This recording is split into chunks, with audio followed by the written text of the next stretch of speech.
Good morning, student. Today we will study the first chapter of civics, the Union Legislature. And in this chapter we will study about the Parliament, the President, the Lok Sabha and the Rajya Sabha. So let's read the chapter. The Parliament. You know that our India has parliamentary form of government. हमारे India में parliamentary form of government है और इसमें क्या है, president है, लोकसभा है और राज्यसभा, यानी कि पार्लियामेंट के ये पार्ट्स है. जो लोकसभा है, Lok Sabha is also known as the upper house Lok Sabha is also known as the lower house of the parliament and Rajya Sabha is also known as the upper house of the parliament and Lok Sabha is also known as the house of the people and the Rajya Sabha is known as the council of states. Means जो लोकसभा है उसको house of people भी कहते हैं क्योंकि इसके जो member होते हैं वो उसको डायरेक्टली पीपल इलेक्ट करते हैं. और जो राज्यसभा होती है वो स्टेट्स की सभा होती है. तो let's read about the Lok Sabha. Lok Sabha का कंपोजिशन कैसे होता है. लोकसभा का जो कंपोजिशन है हमारे कॉन्स्टिट्यूशन में, इसके पहले जो मैक्सिमम मेंबर्स की स्ट्रेंथ रखी गई थी वो 500 मेंबर्स थी. फिर 1961 में इसमें एक अमेंडमेंट हुआ और उसकी स्ट्रेंथ बढ़ाकर 525 कर दी गई. Right now there is the maximum strength of the Lok Sabha is fixed at 552, but at present the strength of Lok Sabha is 545 members. यानी कि अब हमारे कॉन्स्टिट्यूशन में लोकसभा का जो मैक्सिमम मेंबर की स्ट्रेंथ है वो 552 कर दी गई है. लेकिन अभी हमारे उसमें पार्लियामेंट में 552 मेंबर्स नहीं है लोकसभा के, बल्कि 545 मेंबर्स हैं. तो ये जो 545 मेंबर्स हैं इसमें से 543 मेंबर्स को जो है वो डायरेक्टली पीपल इलेक्ट करते हैं और जो 2 मेंबर्स हैं उनको प्रेसिडेंट इलेक्ट करता है एंग्लो इंडियन कम्युनिटी से. पार्लियामेंट्री कॉन्स्टिट्यूंसीज़, इसमें मैंने आपको बता दिया कि इसमें 545 वो है सीटें हैं और जिसमें से 543 सीट्स जो है वो पीपल इलेक्ट करती है और 2 सीट्स प्रेसिडेंट को इलेक्ट करना रहता है. Seats in the Lok Sabha are allotted to various states and union territories on the basis of their respective population. यानी कि ये जो सीट्स अलॉट होती हैं वो हर स्टेट्स की अलग अलग डिवाइड रहती हैं और यूनियन टेरिटरीज़ की भी अलग डिवाइड रहती हैं उनकी पॉपुलेशन के अकॉर्डिंग. यानी कि जहाँ जितनी ज़्यादा पॉपुलेशन होगी उतनी ज़्यादा वहाँ के लोकसभा में सीटें ज़्यादा होंगी. तो Uttar Pradesh has the largest population among the states of India with 80 seats in the Lok Sabha, whereas Mizoram with the smallest population has only 1 seat. तो यूपी जो है वो लार्जेस्ट पॉपुलेशन स्टेट है तो यहाँ की सीट कितनी है, 80 है. और जो मिज़ोरम है वो स्मॉलेस्ट पॉपुलेशन स्टेट है तो वहाँ पर ओनली 1 सीट है लोकसभा की. Reservation of seats.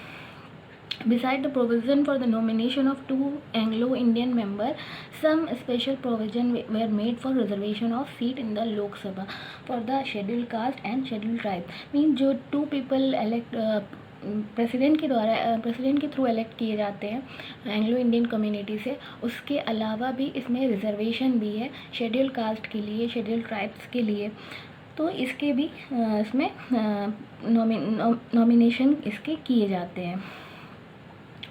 84 seats are reserved in the Lok Sabha for SCs and 47 seats are reserved for STs. 47 seats जो है वो ST के लिए शेड्यूल्ड ट्राइब्स के लिए रिजर्व्ड है और 84 सीट्स जो हैं वो शेड्यूल्ड कास्ट के लिए रिजर्व्ड है. इलेक्शन कैसे होता है. तो इसका इलेक्शन डायरेक्टली होता है और पीपल अपना वोट कास्ट करते हैं. अपने मेंबर जो भी उनको मतलब कैंडिडेट उनकी चॉइस के होते हैं उनको अपना वोट वो कास्ट करते हैं और जो भी जिसको भी मैक्सिमम वोट मिलता है वो विनर होता है. तो पहले क्या रहता था हमारे इंडिया में 21 ईयर के बाद ही लोग वोट दे सकते थे. लेकिन 61 amendment act of 1989 after this amendment 18 years मतलब 18 ईयर्स के पीपल भी वोट दे सकते हैं. 18 ईयर के बाद सब लोग वोट दे सकते हैं.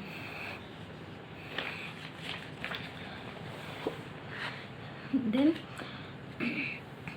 इसकी क्वालिफ़िकेशन क्या होती है लोकसभा के मेंबर बनने की? तो ये इंडिया का सिटीज़न होना चाहिए, इसकी एज 25 से अपर होना चाहिए, और वो क्रिमिनल नहीं होना चाहिए, कोई भी कन्विक्ट नहीं होना चाहिए, और उसका मेंटली कंडीशन प्रॉपर होनी चाहिए, और he should have his her name in the electoral rolls in any part of the country, यानी कि उसका जो नाम है वो इलेक्टोरल रोल्स में पूरी कंट्री के किसी भी पार्ट्स में होना चाहिए। फिर डिसक्वालिफ़िकेशन क्या है, मतलब उसको डिसक्वालीफाई कैसे किया जा सकता है? तो अगर वो किसी गवर्नमेंट प्रॉफिट में हो, किसी गवर्नमेंट जॉब में हो किसी स्टेट के, तो वो लोकसभा का मेंबर नहीं बन सकता है। उसका माइंड और अनसाउंड माइंड डिक्लेयर हो गया हो, यानी कि उसके दिमाग की कंडीशन ठीक ना हो, और वो उसने कुछ क्रिमिनल केस किया हो, या उसकी सिटीज़नशिप जो है वो कैंसिल कर दी गई हो, और या फिर वो पार्लियामेंट के थ्रू उसको डिसक्वालीफाइड कर दिया गया हो, तो वो लोकसभा का मेंबर से डिसक्वालीफाई कर दिया जाएगा। फिर जब वो लोकसभा का कोई भी मेंबर बनता है तो उसको ओथ लेनी पड़ती है।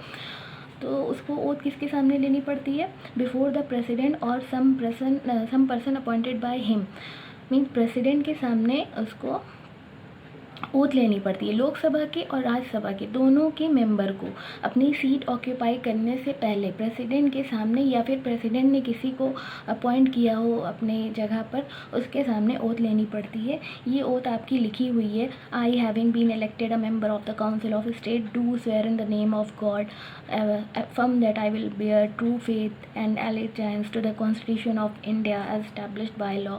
तो मतलब उसको ये ओथ लेनी पड़ती कि मैं अपना ये पोस्ट को मैं ले रहा हूँ और मैं इसको पूरी ईमानदारी से अपना सब काम करूँगा।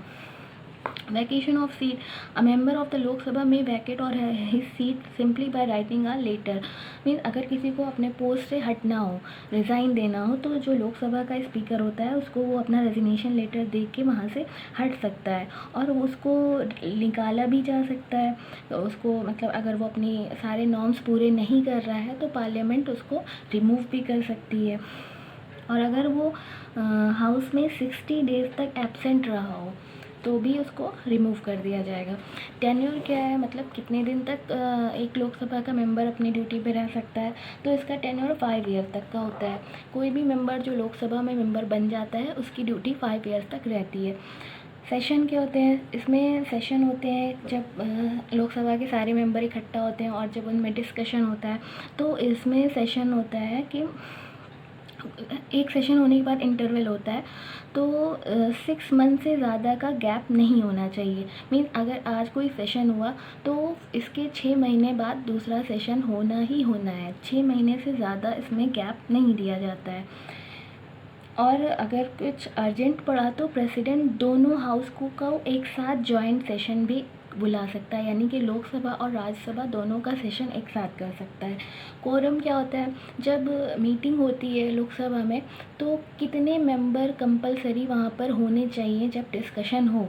तो जितने भी लोकसभा के टोटल मेंबर हैं उनके 1/10 स्ट्रेंथ मौजूद होने चाहिए, वहाँ पर प्रेजेंट होना चाहिए। अगर 1/3 मेंबर वहाँ पर प्रेजेंट नहीं है तो इसको मीटिंग को एडजर्न कर दिया जाता है। लैंग्वेजेस ऑफ पार्लियामेंट, जब वहाँ पर सेशन स्टार्ट होता है तो अपनी जो भी डिस्कशन होना रहता है वो किस लैंग्वेज में होगा? तो वो हिंदी और इंग्लिश में होगा। उसके लिए मतलब कोई कंपल्सेशन नहीं है कि हिंदी बोलना है या इंग्लिश बोलना है। लेकिन अगर कोई ऐसा मेंबर है जिसको हिंदी और इंग्लिश नहीं आती है तो लोकसभा का स्पीकर उसको अपनी नेटिव लैंग्वेज में बोलने की परमिशन दे सकता है, मदर टंग में। स्पीकर, जो लोकसभा की जो भी मीटिंग होती है उसका जो प्रेसिडेंट होता है वो होता है स्पीकर। लोकसभा का एक स्पीकर होता है और वो ही हर इस मीटिंग को प्रेसिडेंट उसको करता है, उसको गाइड करता है, उसकी सारी ये सारी जिम्मेदारी होती है। और लोकसभा के स्पीकर का और क्या रहता है कि जब लोकसभा डिज़ोल्व होती है, हर 5 साल के बाद लोकसभा को डिज़ोल्व कर दिया जाता है और जब नई गवर्नमेंट का फॉर्मेशन होता है तो नई लोकसभा भी बनती है।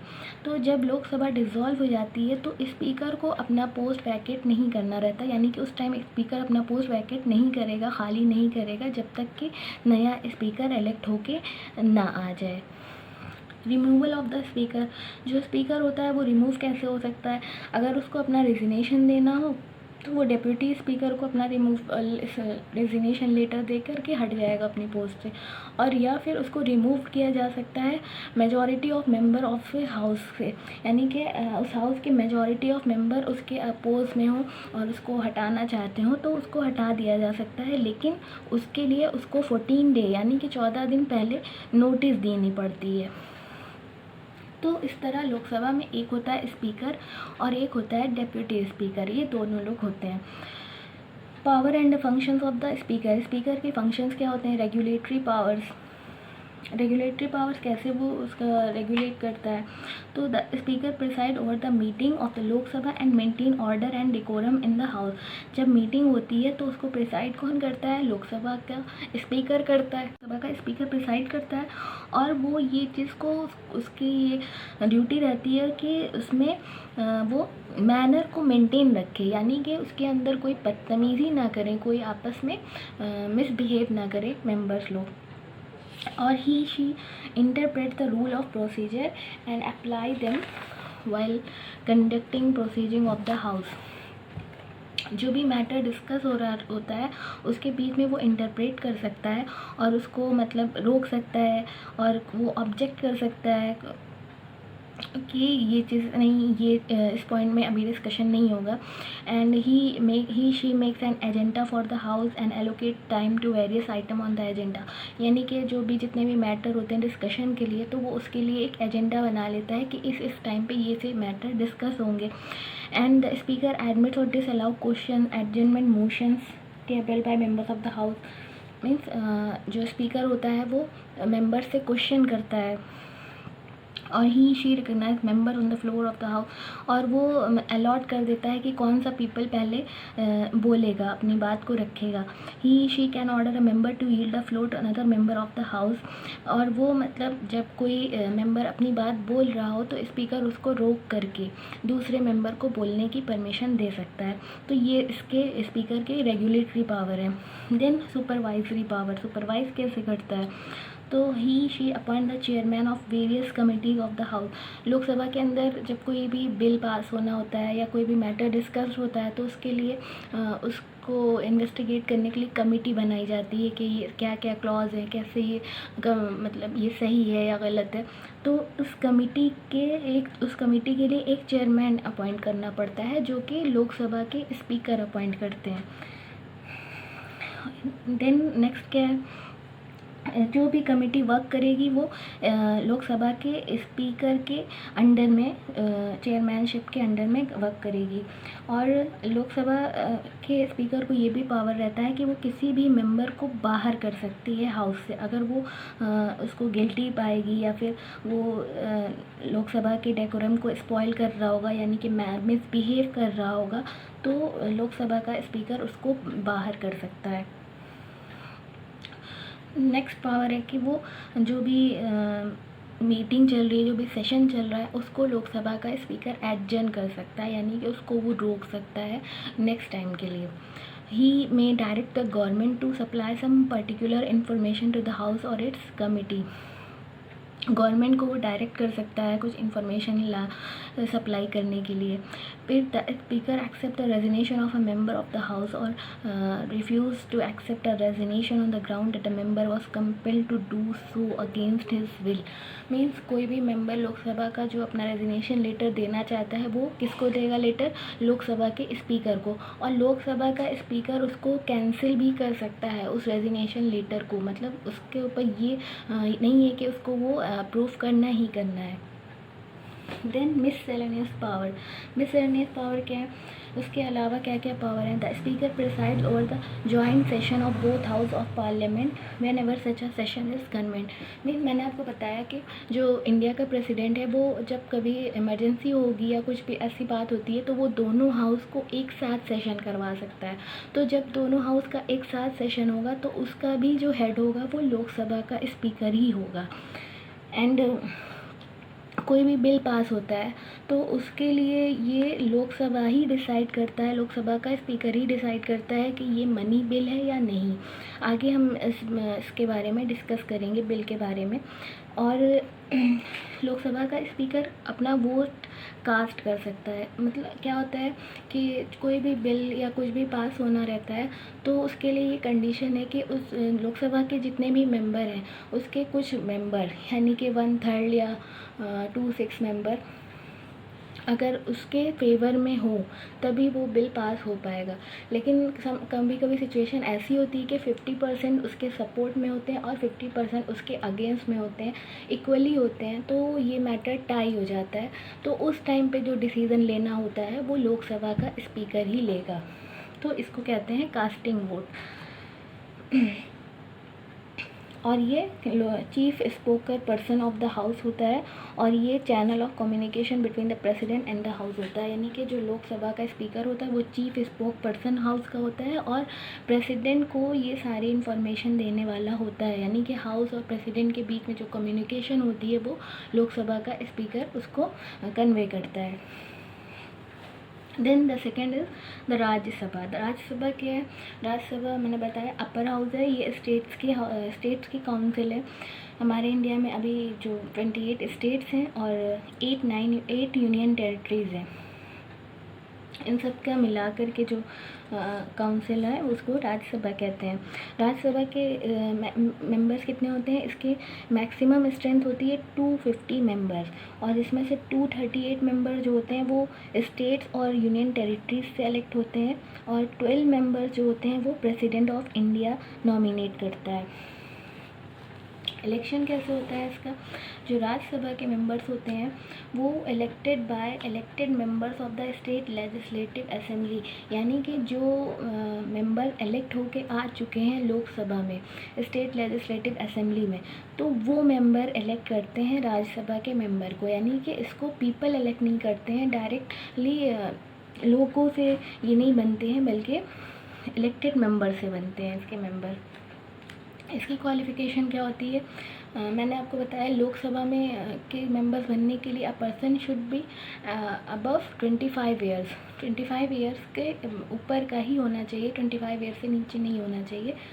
लेकिन राज्यसभा में 30 ईयर्स की एज होनी चाहिए, 30 ईयर्स की एज हो या 30 ईयर्स से ऊपर हो तभी a person can become a member of Rajya Sabha. और ये बाकी सारी चीज़ें सेम ही हैं, कोई ऑफेंडर नहीं होना चाहिए, क्रिमिनल नहीं होना चाहिए, उसका नाम होना चाहिए इलेक्टोरल लिस्ट में, और कोई वो गवर्नमेंट के प्रॉफिट में यानी कि गवर्नमेंट जॉब में ना हो। डिसक्वालिफिकेशन ऑफ मेंबरशिप वो भी सेम है जैसे कि लोकसभा में है, कोई भी ऐसी डिसक्वालिफिकेशन लोकसभा की जो होती है वो सेम होती है राज्यसभा की। इसका टेन्योर क्या होता है, लोकसभा के मेंबर का टेन्योर होता है 5 ईयर्स का, राज्यसभा के मेंबर का टेन्योर होता है 6 ईयर का। यानी कि इसके जो मेंबर होते हैं वो 6 ईयर तक की अपनी ड्यूटी करते हैं। 1/3 of the member retire every 2 year. जितने भी टोटल मेंबर हैं राज्यसभा के, इसके 1/3 मेंबर हर 2 साल के बाद रिटायर हो जाते हैं। राज्यसभा जो है एक परमानेंट सभा है, यानी कि इसको कभी डिज़ोल्व नहीं किया जाता है, लेकिन लोकसभा जो है वो 5 ईयर के बाद डिज़ोल्व हो जाती है। इसके भी सेशन होते हैं एंड एक साल में इसके 2 सेशन होने चाहिए और ये summon by the president of India. President of India इसको करवाता है इसका सेशन। कोरम क्या है, कोरम सेम है, 1/10 मेंबर इसके प्रेजेंट होने ही चाहिए राज्यसभा में, तभी भी डिस्कशन होगा। प्रिसाइडिंग ऑफिसर्स लोकसभा में कौन थे, लोकसभा में स्पीकर और डिप्टी स्पीकर होता है। इसमें क्या होता है, जो इंडिया का वाइस प्रेसिडेंट ऑफ इंडिया होता है, वाइस प्रेसिडेंट ऑफ इंडिया, वो राज्यसभा का एक्स ऑफिशियो चेयरमैन होता है और ये ex officio chairman vice president होता है और एक इसका डिप्टी चेयरमैन भी इलेक्ट किया जाता है। इसके प्रोसीजर के पार्लियामेंट्री प्रोसीजर्स क्या होते हैं? हर मेंबर जो भी इसमें इलेक्ट होके आता है वो ओथ लेता है। कोरम क्या होते हैं? दोनों हाउस के 1/3 मेंबर प्रेजेंट होने चाहिए तभी सेशन होता है। कास्टिंग वोट मैंने आपको बताया कि जब दोनों मेंबर्स जब किसी डिस्कशन पे उसके सपोर्ट में और उसके अगेंस्ट में 50-50% हो और वो मैटर टाई हो जाए तो उसका डिसीज़न लोकसभा के स्पीकर लेता है। क्वेश्चन और क्या होता है? कोई भी सेशन जब स्टार्ट होता है एवरी वर्किंग डे, उसका फर्स्ट आवर यानी कि उसका पहला घंटा वो क्वेश्चन आवर होता है। इसमें सब मेंबर से क्वेश्चन किया जाता है और मतलब उनसे इंफॉर्मेशन ली जाती है, गवर्नमेंट से भी क्वेश्चन किया जाता है। रेजोल्यूशन क्या होता है? रेजोल्यूशन और मोशन एक होता है कि अगर लोकसभा के जो मेंबर हैं उनको अपना कोई प्रपोज़ल उनको प्रेजेंट करना हो, मतलब किसी चीज़ से रिलेटेड, तो जब वो उसको प्रेजेंट करता है वहाँ पर तो ये होता है मोशन। और जब उस मोशन के फेवर में या उसके अगेंस्ट में जो भी ओपिनियन दी जाती है लोकसभा में उसको कहते हैं रेजोल्यूशन। मोशन क्या है? कौन कौन से हैं? मोशन ऑफ थैंक्स है, सब्सटैंटिव मोशंस हैं, मोशन फॉर इम्पीचमेंट है, एडजर्नमेंट मोशन है, नो कॉन्फिडेंस मोशन है। तो मोशन ऑफ थैंक्स क्या है? मोशन ऑफ थैंक्स होता है जब न्यू लोकसभा सेशन स्टार्ट होता है तो उसको प्रेसिडेंट एड्रेस करता है और वो मतलब बताता है सारी गवर्नमेंट के बारे में जो लास्ट ईयर हो चुका है उन सब के बारे में। तो इस तरह ये होता है motion of thanks. Then substantive motion यानी कि वो किसी चीज़ पे डिपेंड नहीं है कोई कि वो चीज़ ऐसी हुई उससे रिलेटेड नहीं, ये एक इंडिपेंडेंट प्रपोजल होता है। फिर मोशन फॉर इम्पीचमेंट क्या होता है? जब किसी को हटाना हो किसी की पोस्ट से, जैसे प्रेसिडेंट को हटाना हो, वाइस प्रेसिडेंट को हटाना हो, लोकसभा के स्पीकर को हटाना हो या फिर जज को हटाना हो, तो इसके लिए जो प्रपोजल दिया जाता है उसको कहते हैं motion for impeachment. Adjournment motion क्या होता है? जब जो भी मैटर होते हैं जो डेली डिस्कस होते हैं, daily agenda of the house is taken up in the house as per schedule के अकॉर्डिंग डेली एजेंडा डिस्कस किए जाते हैं। लेकिन कोई मैटर अर्जेंटली आ जाता है जैसे कि ट्रेन एक्सीडेंट हो गया, फ्लड हो गया, तो इसके लिए क्या किया जाता है? जब कोई मैटर अर्जेंटली आ गया तो उस मैटर को फ़ौरन डिस्कस करने के लिए जो पहले मैटर डिस्कस हो रहा हो उसको एडजर्न करवा दिया जाता है, यानी कि उसको रोक दिया जाता है। तो ये that is known as adjournment motion. No confidence motion वो होता है कि सपोज़ अभी कोई गवर्नमेंट है रूल में, उसके अगेंस्ट पार्टी जो है वो उस गवर्नमेंट के को क्रिटिसाइज़ कर रही है और मतलब उसके वर्क को अप्रिशिएट नहीं कर रही है, उसके अगेंस्ट में उसने बहुत सारे चार्जेस लगाए, तो ये होता है नो कॉन्फिडेंस मोशन। अगर इस मोशन को सारे लोकसभा के मेंबर पास कर दें तो गवर्नमेंट को रेजिग्नेशन देना पड़ता है। देन पार्लियामेंट्री में कमिटीज़ होती हैं। तो एक होती है बिजनेस एडवाइजरी कमेटी जो कि पूरे सेशन के लिए टाइम टेबल बनाती है, कैसे क्या होना है। सेलेक्ट कमेटी क्या होती है? ये कंसीडर करती है बिल और इसके सबमिट करने की रिपोर्ट, ये सब पार्लियामेंट को सबमिट करती है। अब now we come to the powers of the parliament के पावर क्या क्या है। लेजिस्लेटिव पावर, लेजिस्लेटिव क्या होता है? लेजिस्लेटिव मीन्स कोई भी लॉज को बनाना, जो भी लॉज बनते हैं तो ये होता है लेजिस्लेटिव पावर। तो ये इसका मेन बिजनेस है पार्लियामेंट का, to deal with matter relating to the legislator to making of laws को बनाना पार्लियामेंट का सबसे मेन फंक्शन है। तो पार्लियामेंट के दोनों हाउसेस, लोकसभा और राज्यसभा, दोनों को ये राइट है कि वो लॉज बना सकते हैं। Being the law-making body at the nation level, the parliament has exclusive legislative jurisdiction over the 97 subject in the union list. 97 subjects जो हैं वो पार्लियामेंट को राइट है लॉज बनाने का यूनियन लिस्ट में। यानी कि एक तो होता है यूनियन लिस्ट, एक होता है स्टेट लिस्ट। स्टेट लिस्ट में क्या होता है कि स्टेट की गवर्नमेंट को ये राइट होता है कि वो अपने स्टेट पे कुछ लॉज बना सकती है। और यूनियन गवर्नमेंट क्या होता है, यूनियन गवर्नमेंट जो लॉज बनाती है वो पूरे बोल कंट्री के लिए बनाती है। तो कभी कुछ एक होता है कॉन्करेंट लिस्ट, यानी कि उस पर होता है कि दोनों को राइट होता है, सेंट्रल गवर्नमेंट को भी होता है लॉज बनाने का राइट और स्टेट गवर्नमेंट को भी राइट होता है लॉज बनाने का। लेकिन जो जिसको प्रायोरिटी मिलती है वो सेंट्रल गवर्नमेंट के लॉज को मिलती है। Parliament can also enact laws on 61 subject on the state list. State list के 61 सब्जेक्ट पे भी पार्लियामेंट लॉज बना सकती है। Then emergency proclamation made by the president must be approved by the parliament. हमारे जो प्रेसिडेंट है उनको ये पावर है कि वो किसी भी इमरजेंसी के टाइम में इमरजेंसी प्रोक्लेमेशन कर सकते हैं, यानी कि फाइनेंशियल इमरजेंसी हो गई या फिर कुछ भी हो गया, वॉर हो गया, तो उस टाइम पे वो इमरजेंसी प्रोक्लेमेशन कर सकते हैं।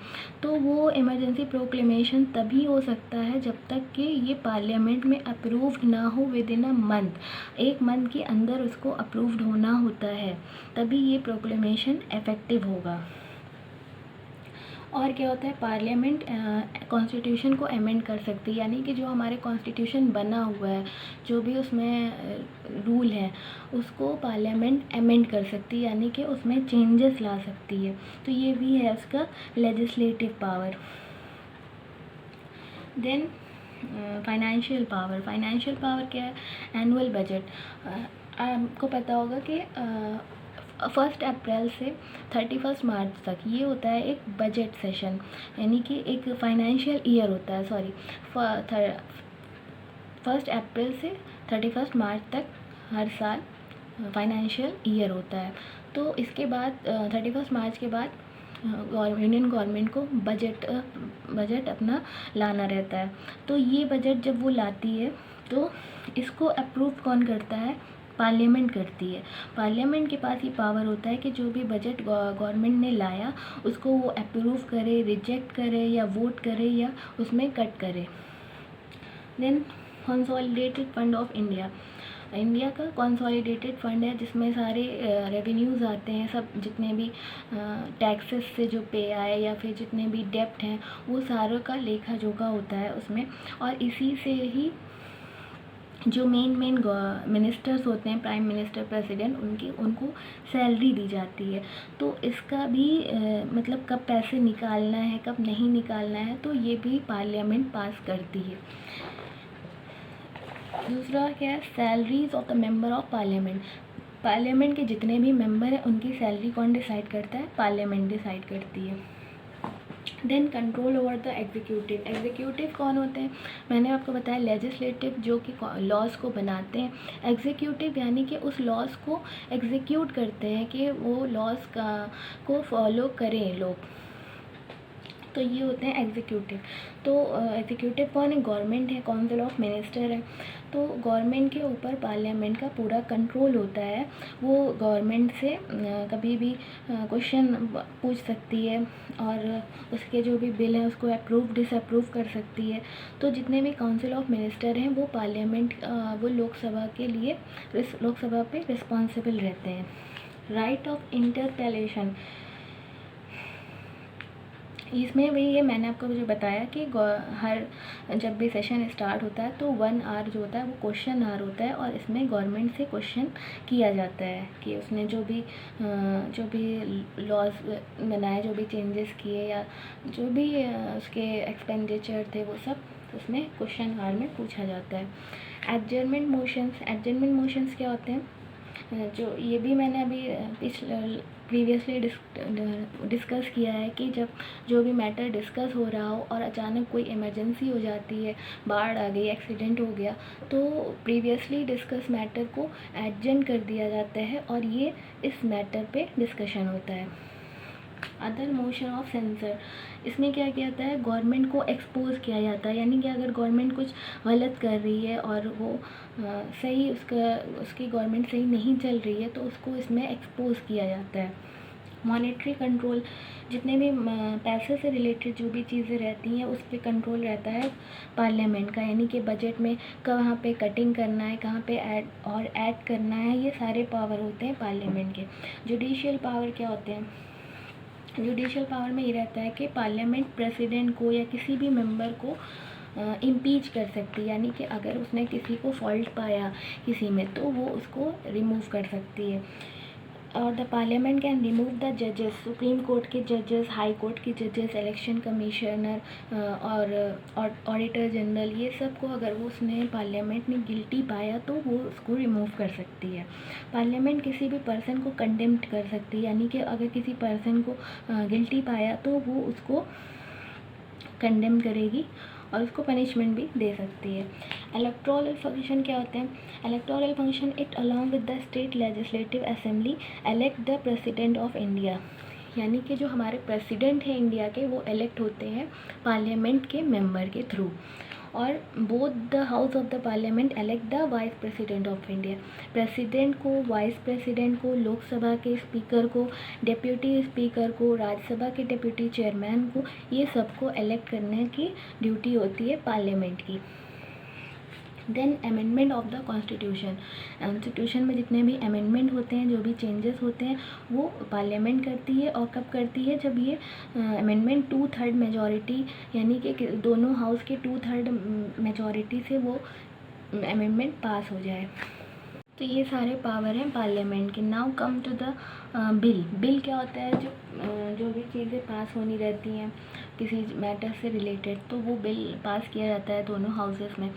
तो बिल के भी टाइप्स होते हैं, पब्लिक बिल्स होता है, प्राइवेट बिल्स होते हैं, या फिर ऑर्डिनरी बिल्स होते हैं, मनी बिल्स होते हैं। ऑर्डिनरी बिल्स वो होते हैं जो कि पब्लिक के इंटरेस्ट के लिए जनरली वो लाए जाते हैं। और मनी बिल वो होते हैं जो कि टैक्सेस से रिलेटेड या फिर फाइनेंशियल से रिलेटेड होते हैं।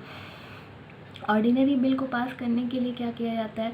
ऑर्डिनरी बिल किसी भी हाउस में पास किया जा सकता है, लोकसभा और राज्यसभा में।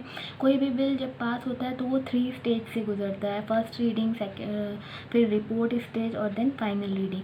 फर्स्ट स्टेज में क्या होता है? फर्स्ट रीडिंग में जिसने भी बिल पास करना होता है वो अपना हाउस में बिल को इंट्रोड्यूस करवाता है, और फिर उसको बिल को इंट्रोड्यूस कराने के बाद वहाँ के जो मेंबर होते हैं वो देखते हैं कि वो सही है या नहीं। अगर वो सही लगता है उनको तो उसके लिए वो कमेटी भी रेफ़र कर सकते हैं, मतलब कमेटी बना दी जाए कि ये सही चीज़ है या नहीं, इसमें क्लॉज लगाए जाए।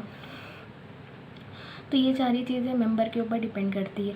देन सेकेंड रीडिंग में अगर कमेटी बन गई तो वो सारी चीज़ों को इन्वेस्टिगेट करेगी क्लॉज बाय क्लॉज। अगर वो दोनों हाउस में पास हो गया तो फिर जिस हाउस में इंट्रोड्यूस हुआ है उस हाउस में पास हो गया, देन क्या होता है? सेकेंड रीडिंग ओवर हो जाती है, थर्ड रीडिंग होती है। थर्ड रीडिंग में क्या होता है? वो बिल को इंट्रोड्यूस किया जाता है, लाया जाता है फॉर्मेलिटी के लिए, और दोनों मेंबर्स को ये अलाउड रहता है कि वो उसके फेवर में या अगेंस्ट में बोलें। और थोड़े बहुत अमेंडमेंट के साथ ये बिल उस हाउस में पास होने के बाद सेकेंड हाउस में भेजा जाता है, यानी कि अगर लोकसभा में इंट्रोड्यूस हुआ तो राज्यसभा में भेजा जाएगा, राज्यसभा में इंट्रोड्यूस हुआ तो लोकसभा में भेजा जाएगा। सेकेंड हाउस में भी यही प्रोसीजर होता है। जब सेकेंड हाउस से भी बिल पास हो जाता है तो प्रेसिडेंट के पास भेजा जाता है उसके एसेंट के लिए। प्रेसिडेंट फिर उसमें जब साइन कर देता है, ये उसके ऊपर रहता है कि वो उसको पास करे और ना करे। जब प्रेसिडेंट उसको पास कर देता है तो फिर वो बिल लॉ बन जाता है या फिर एक्ट बन जाता है। देन मनी बिल क्या होता है? मनी बिल टैक्सेस से और फंड से, ये सब से रिलेटेड होता है। मनी बिल सिर्फ लोकसभा में ही इंट्रोड्यूस होता है, यानी कि ऑर्डिनरी बिल दोनों हाउस में इंट्रोड्यूस हो सकता है, लेकिन मनी बिल सिर्फ लोकसभा में इंट्रोड्यूस होता है।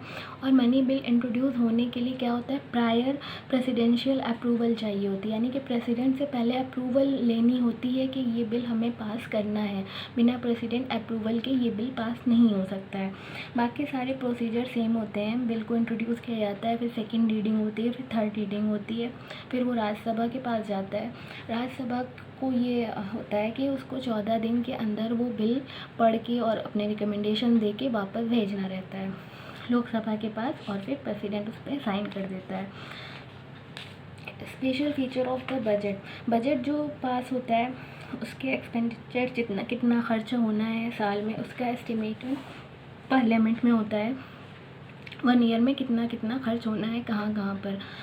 फिर बिल होते हैं appropriation bill, finance bill, voting of demand, ये सारे बिल पार्लियामेंट में लाए जाते हैं। बजट से रिलेटेड होते हैं कि इन गवर्नमेंट की इनकम कितनी रेज हुई, कितने टैक्सेस उसको कलेक्ट हुए, ये सारी चीज़ों से रिलेटेड होते हैं। Then exclusive power of the two houses, यानी कि दोनों हाउस के अलग अलग क्या क्या पावर हैं, मतलब कौन सुपीरियर पावर दोनों हाउस के क्या क्या हैं। तो राज्यसभा का ये एक्सक्लूसिव पावर है कि वो किसी भी स्टेट से रिलेटेड कोई भी लॉ को वो ऑथराइज कर सकता है।